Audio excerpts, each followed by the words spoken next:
সিরিয়ায় বাশার আল আসাদের পতনের পর দেশ গঠনে মন দিয়েছেন বিদ্রোহীরা। ঠিক একই সময়ে দেশটির ভবিষ্যৎ নির্ধারণে ব্যস্ত হয়ে পড়েছে বিশ্বের প্রভাবশালী দেশগুলো।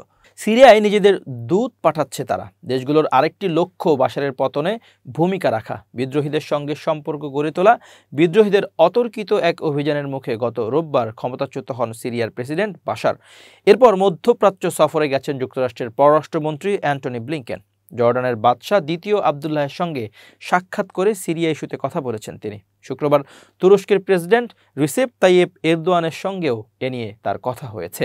বাশারের পতনে মূল ভূমিকা রেখেছে বিদ্রোহী গোষ্ঠী হায়াত তাহরির আল শাম। এই গোষ্ঠীর ঘনিষ্ঠরাই সিরিয়ায় অন্তর্বর্তী সরকার গঠন করেছে। যুক্তরাষ্ট্র সহ পশ্চিমা অনেক দেশের সন্ত্রাসী তালিকায় রয়েছে এইচটিএস। ব্লিংকেন বলেছেন, সিরিয়ার নতুন সরকারকে মানবাধিকারের মূল নীতিগুলোর প্রতি সম্মান জানাতে হবে, সংখ্যালঘুদের সুরক্ষা দিতে হবে এবং সিরিয়া যেন সন্ত্রাসবাদের ঘাঁটিতে পরিণত না হয় তা নিশ্চিত করতে হবে। এদিকে রাজনৈতিক পট পরিবর্তনের পর প্রথম দেশ হিসেবে সিরিয়ায় উচ্চ পর্যায়ের কর্মকর্তা পাঠিয়েছে তুরস্ক। বৃহস্পতিবার রাজধানী দামেস্কের উমাইয়া মসজিদে তুরস্কের জাতীয় গোয়েন্দা সংস্থার প্রধান ইব্রাহিম কালিনকে দেখা গেছে।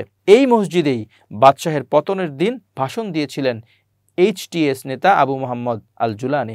তিনি এমন সময় দামেস্কে সফর করলেন যখন সিরিয়ায় যুক্তরাষ্ট্র সমর্থিত কুর্দি গোষ্ঠীর বিরুদ্ধে তুরস্কের সামরিক বাহিনী এবং দেশটির সমর্থন পাওয়া সশস্ত্র যোদ্ধাদের অভিযান নিয়ে উদ্বেগ প্রকাশ করেছে ব্লিংকেন। সিরিয়ায় কুর্দি নিয়ন্ত্রিত কিছু অঞ্চল রয়েছে, সেখানে তাদের নিজস্ব সরকার ও সামরিক বাহিনী রয়েছে। এই কুর্দিদের সন্ত্রাসী তালিকায় রেখেছে তুরস্ক। যদিও সিরিয়ায় গত ১৩ বছরে গৃহযুদ্ধে বাশার বা বিদ্রোহী কোনো পক্ষের সঙ্গে ছিল না তারা। তবে বাশারের পতনের পর গোষ্ঠীটি নতুন সরকারের সঙ্গে সংহতি প্রকাশের ইঙ্গিত দিয়েছে। সিরিয়ায় নতুন সরকারের সঙ্গেও আঙ্কারার সম্পর্ক রয়েছে।